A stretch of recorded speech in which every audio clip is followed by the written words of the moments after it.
Hi guys, it's Denise. It's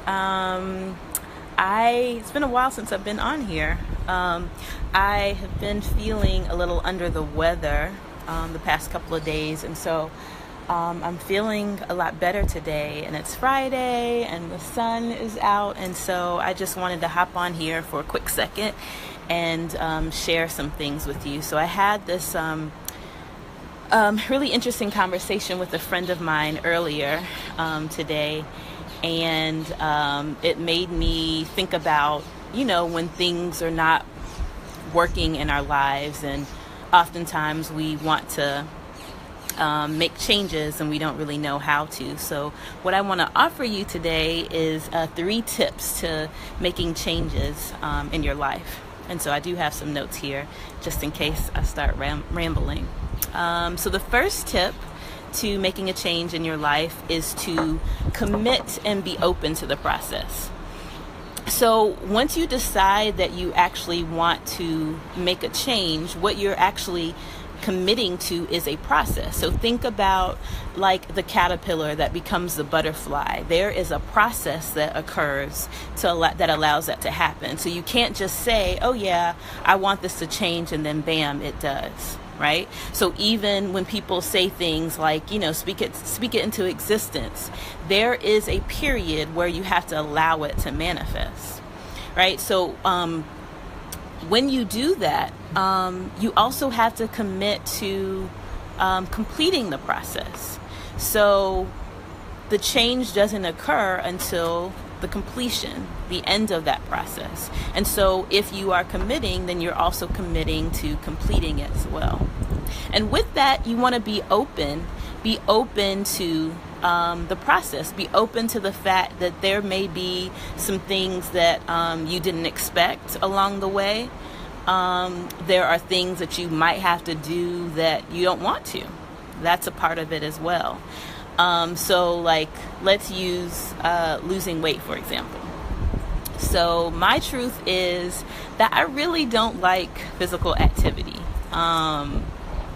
So I like yoga and, I like to dance, but really I could be fine just doing nothing, right? So when I think about before I started practicing yoga, and I like had a gym membership, and I was faking like I was going to work out and lose weight and stuff. And I would go and I would like get on the treadmill and be on there for like, 30 minutes, 45 minutes, thinking that I was doing something. And yes, I was burning calories, and it was probably good for my heart, and it was a healthy thing that I did for myself. But I really wasn't losing weight because I wasn't really pushing myself. I was doing kind of what I was comfortable with. And even though there was a lot more that I could do with the gym, I didn't really want to do it. And if I wanted to achieve, some specific goals, then I would have had to done more. And so in the process, be open to having to do some things that you don't want to. So tip 2 is to ask questions, and more specifically, question your beliefs.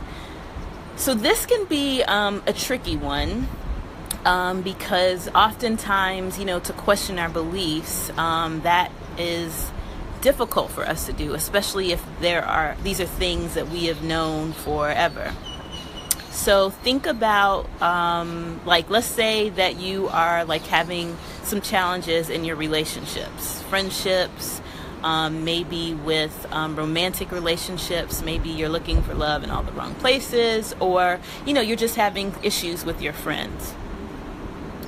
There needs to be a period where you begin to ask yourself some questions, because honestly, people are always giving you feedback, whether they're doing it in direct ways and they're telling you things, or if they're doing it indirectly. So people may actually say like, hey, like I feel like, or I think that you don't really listen, when I talk, or you get really defensive, when I share some things with you, right? So there needs to be a period, not necessarily with the other person, but with you, where you ask yourself questions like why? Like why would they say that, right? Or what if how they're experiencing me is actually true? What if I do get defensive? What if I don't listen when people talk? Because when you do that, it kind of goes back to the tip number 1. It allows you to kind of be more open. You now can actually move towards what it is that you want in relationships, because you are, giving yourself the space to consider other things. Because perhaps what you've been doing maybe no longer works for this relationship, or maybe you want something different, and so it may require something different of you. So, make sure that you are asking yourself questions. And the last tip, number 3, is to get to know who you are. And what I mean by that is not the roles that you play, right? Or the things that you do. And not even the things that you, or who you are because you've had to be, right? So some people are like, I'm independent and I'm strong because you've had to be. You've always had to be that. So if your life wasn't what it was and you didn't have to be that, who are you, right? If you were not a mother or a teacher or a wife, who would you be, right? Who are you when you take those things away? So, one might answer something like, I'm a child of God, right? Because that isn't something that you have to do. It just is, right? So if that is true, if that's one of the things that you believe, I am a child of God, then, my understanding of that would mean that you see God as mother, father, right? So one who provides and protects and wants the best for you. So if that is who you are, and that is what you believe, then sometimes we have to ask ourselves, well, why don't I function or operate as if that is true? So what I mean by that is, let's say that, so you believe that God is my provider, right? So I'll use myself. So I would say that, God is my provider. But then the way that I would deal with money, or my beliefs around money, were not in alignment with that. So I would say, God's my provider, but just in case, let me do these things, right? So perhaps either we don't know who we are, or maybe we don't really believe who we are, right? So because if I know who I am, then my actions and the way that I move and the things that I say and how I treat others, it should all kind of work together and be in alignment. And so, it's a process. It isn't something that we just kind of learned who we are and that's it. It's something that we have to consider and go back to. And so that also kind of ties into tip number 2 with asking the questions and questioning your beliefs. So just as a quick recap, 3 tips to making a change in your life.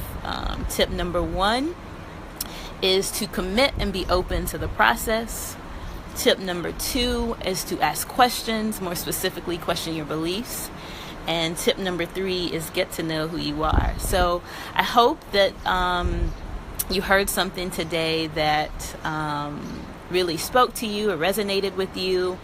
And if you kind of liked what you heard and you're interested in hearing more of my sharings, there's, a lot of different ways that you can stay connected with me. One of the quickest things that you can do is join me over on the Acoma Wellness page on Facebook, Instagram, Twitter. You can check out my website, acomawellness.com. There's some fun stuff there. And then I have a lot of exciting things going on this summer. I think the first event is the Women in Power event that's going to be in DC, June 9th through 11th. And I'm really excited about that. I'm one of the facilitators on the Saturday Saturday of the event. So it's a 3-day event.